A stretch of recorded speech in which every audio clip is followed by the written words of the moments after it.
What really happened to Jesus 2,000 years ago? The Christian faith is based on the New Testament account, but some historians and theologians have very different, very controversial theories, with some scenes that may disturb you. Did Jesus die?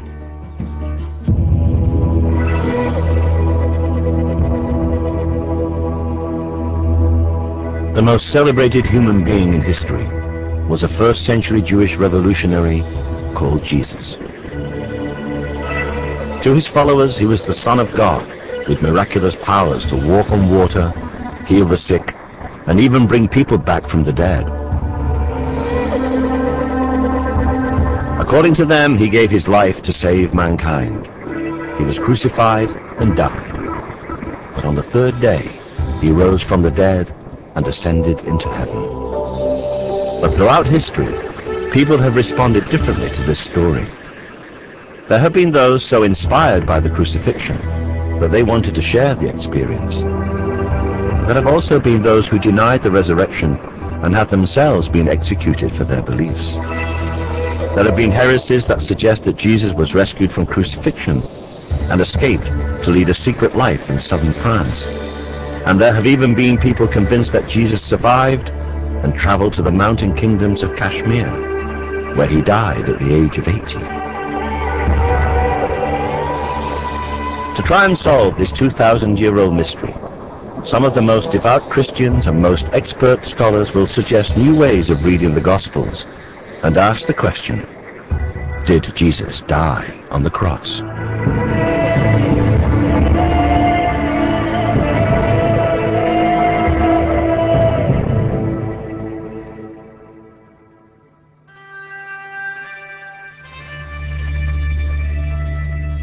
Jesus Christ was executed because he was a fundamentalist Jewish agitator in a country only precariously occupied by the Roman Empire. But he inspired a religion that has spread across the whole globe. He did this partly through his teaching and through his life and death. But most of all, he became the inspiration for millions because his followers believed that he had risen from the dead. Christianity is based upon the resurrection of Christ and upon the concept of the gospel truth. To question one is to question the other. Throughout history, the Church has treated these questions as heresy and persecuted those who asked them. But 2,000 years after the events, many modern scholars and theologians, and even some who are training for the priesthood, now seem to doubt the historical accuracy of the Gospels, and even the literal truth of the idea that Jesus rose from the dead. I've never been able to find a real dichotomy myself between being a good historian and a good theologian, or a good historian and a Christian, to put it very bluntly. I do not believe that gods and goddesses or anyone ever comes down from heaven and produces divine babies. I don't believe it actually happens. Nor do I think that Jesus, in a literal sense, went up to heaven to take his place at the right hand of God. But how has it happened that so many Christian theologians have managed to interpret the Bible in ways that would once have been seen as heretical? The most obvious reasons can actually be found in the original text themselves, in the four Gospels. I think all the gospel stories or the gospel accounts, they're something that's handed to us from childhood, really. So as we're sitting in our primary schools, we're told that with Matthew, Mark, Luke and John, and they were four apostles, and Jesus did this and Jesus did that, and we see the pictures. And to a certain extent, we're not encouraged to question beyond that. It's presented as a narrative. It's presented as a storyline that actually happened. And I think for a lot of people, their belief never goes further than that. They simply remember these stories, and that's what happened. And I think the problem is, for individuals, when you start moving beyond that and try to work out what exactly the Gospels are. One story on which they are all clear, concise, and more or less agree is the story of the crucifixion. This is the Gospel of the Lord.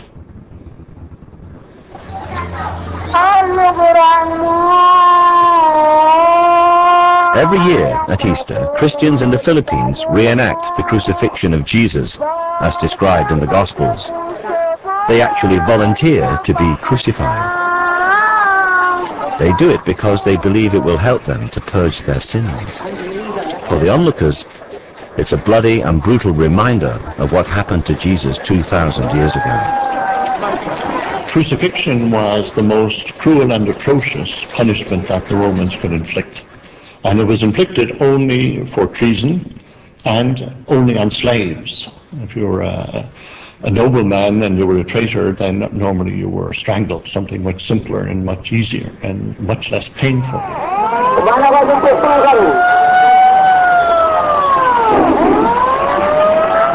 After condemnation, the cross beam, was strapped to the shoulders of the criminal, and he paraded through the streets with his arms stretched out.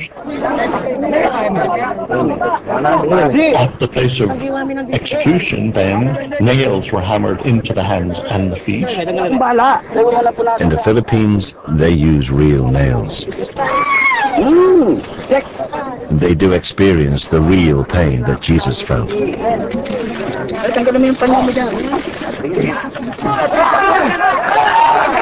In fact, a man nailed to the cross does not die from his wounds. He dies, surprisingly, from suffocation. Hanging just by your arms from a cross, your chest is compressed. It's hard to breathe without supporting your body weight on your legs. Over time, the strain on the legs and the pain make that impossible, and you are unable to breathe. In the Philippines, the volunteers are brought down from their crosses within an hour. Death from crucifixion takes much longer, often several days. The only way to hasten death on the cross was to break the legs, making it immediately impossible to support your weight, and therefore to breathe. But the Gospels are all agreed that Jesus died after only 3 to 6 hours.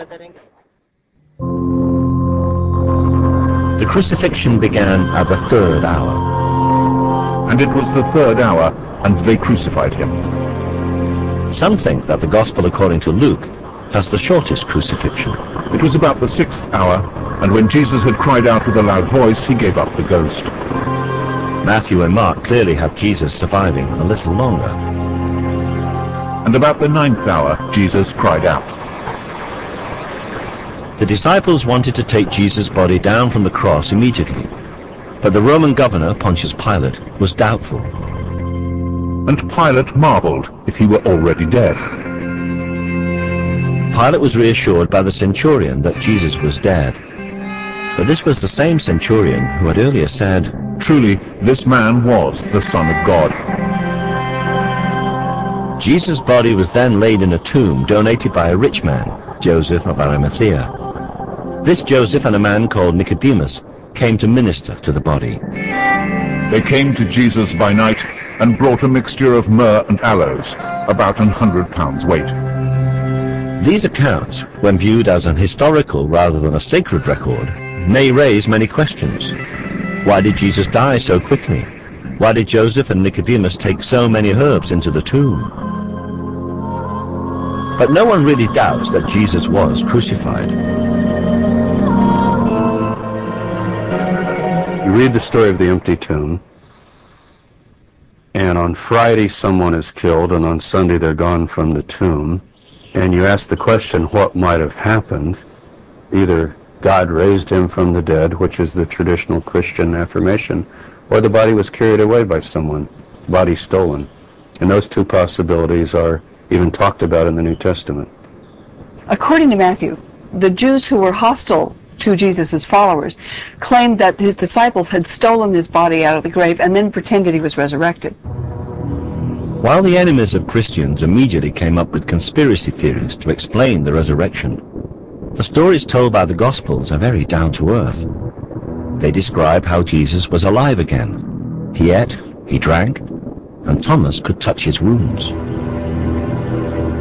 It's therefore perhaps not surprising that people who have always looked for natural explanations of miracles have suggested that Jesus was alive because he didn't die on the cross.